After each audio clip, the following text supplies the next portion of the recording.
क्योंकि ज़्यादातर लोगों का यही कहना है कि मीडिया की भूमिका इस समय नकारात्मक है। लेकिन मैं पूछना चाहता हूं उन लोगों से, मैं जानना चाहता हूं उन लोगों से कि मीडिया की भूमिका उनकी नज़र में क्या है।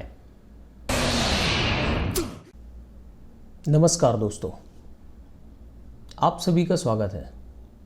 आज मैं कई ऐसे विषयों पर चर्चा करने वाला हूं जिसको लेकर के आप लोग बहुत भली भांति जानते हैं, और कई बार ऐसा भी होता है कि उनके प्रयोगों के लिए भी आप लोग लड़ते भी हैं।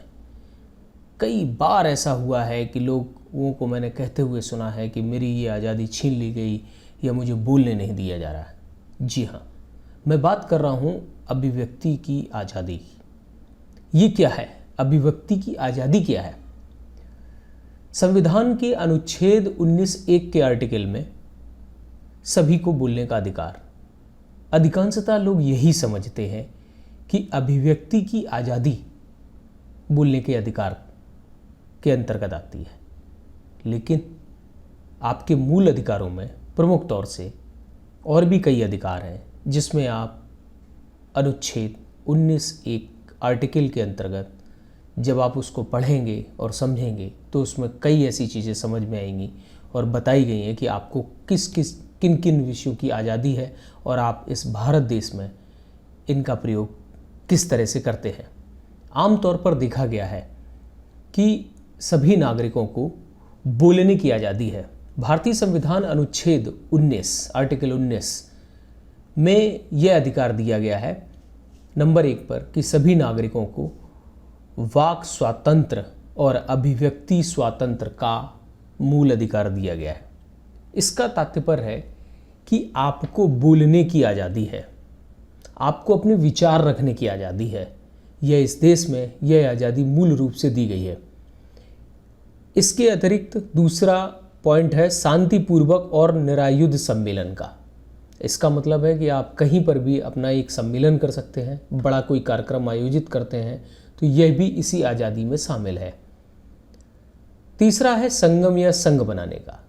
इसका मतलब भी साफ है कि आप कोई भी संगठन, किसी भी प्रकार का एक मजबूत स्तंभ बना सकते हैं, इसकी भी आज़ादी दी गई है। साथ में भारत के राज्य क्षेत्र में सर्वत्र आबाद संचरण।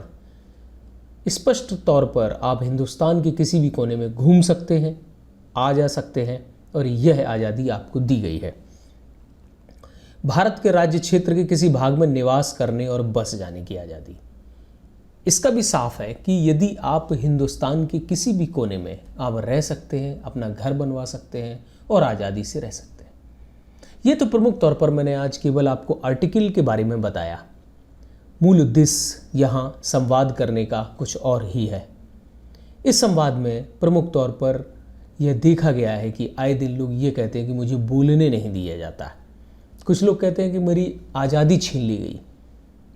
मैं इस पर भी चर्चा करूंगा। साथ ही मैं मूल तौर पर आता हूं कि इसके अंतर्गत प्रमुख तौर पर जो देखे जाते हैं वह पत्रकारों को अभिव्यक्ति की आज़ादी है, इसलिए वह अपने विचार रखते हैं। मैं पत्रकारों पर चर्चा करता हूं। वैसे तो आमतौर पर आम आदमी को यह सारे मूल अधिकार प्राप्त हैं, लेकिन मैं पत्रकारों की अभिव्यक्ति की आज़ादी की विस्तृत चर्चा करूंगा। यह पहला भाग है और मैं इसी तरह से आपके पास आता रहूँगा। मेरा अपना एक विचार है जिसके अंतर्गत मैं आपसे यह चर्चा करूँगा। यह किसी का थोपा हुआ नहीं होगा और ना ही यह भी कहा जाएगा कि आपको यह विचार अगर ठीक लगे तो फिर आप इस पर चिंतन अवश्य करें।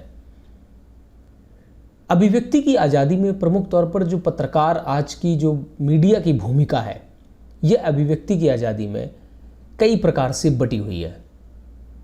मीडिया की भूमिका को प्रमुख तौर पर देखा गया था कि यह भूमिका कहीं ना कहीं समाज के हित और समाज के उद्देश्यों की पूर्ति, साथ ही लोगों की समस्याओं को सरकार तक पहुंचाने की है। मीडिया की आज़ादी का सही प्रयोग कब हुआ, कैसे हुआ, क्या आज वर्तमान में हो रहा है, यह सभी सवाल भी, इनके जवाब भी आपको दिए जाएंगे। प्रमुख तौर पर मीडिया की भूमिका क्या है? देश में मीडिया की भूमिका क्या है? देश में मीडिया की भूमिका एक स्वतंत्र अभिव्यक्ति के तौर पर थी जिस पे लोग अपने विचार रख सकते हैं, लेकिन अब इस अभिव्यक्ति में प्रयोग इसका सही मायने में आज ही हो रहा है, क्योंकि जिनको अपनी अभिव्यक्ति रखनी है वह अपने विचार रख रहे हैं। वह नकारात्मक भी हो सकते हैं, सकारात्मक भी हो सकते हैं। सबसे बड़ी बात है कि कुछ लोग आज भी देखा जाता है कि कई मायने में मीडिया पर उंगली भी उठा रहे हैं। कुछ लोग मीडिया के प्रयासों को सही बता रहे हैं, लेकिन बहुत कम प्रतिशत है जो यह मान रहा है कि मीडिया की भूमिका आज जो वर्तमान में है वह सही है, क्योंकि ज़्यादातर लोगों का यही कहना है कि मीडिया की भूमिका इस समय नकारात्मक है। लेकिन मैं पूछना चाहता हूं उन लोगों से, मैं जानना चाहता हूं उन लोगों से कि मीडिया की भूमिका उनकी नज़र में क्या है। पूछ रहा है हिंदुस्तान। आपके सामने सवाल है कि आपकी नज़र में, आपकी अभिव्यक्ति की नज़र में मीडिया की असली भूमिका क्या होनी चाहिए। मेरे इस वक्तव्य के बाद दिए गए कमेंट में आप जरूर अपने विचार लिखें, और आपके विचारों का स्वागत है। और यह भी जानना है कि इसमें आप किस नज़रिए से मीडिया को देखते हैं। अच्छे शब्दों के साथ अपने विचार रखें, कमेंट में अपनी बात रखें। साथ में यही अभिव्यक्ति की आज़ादी है। आप मीडिया को किस भूमिका में देखना चाहते हैं, यह भी अपने विचार रखें।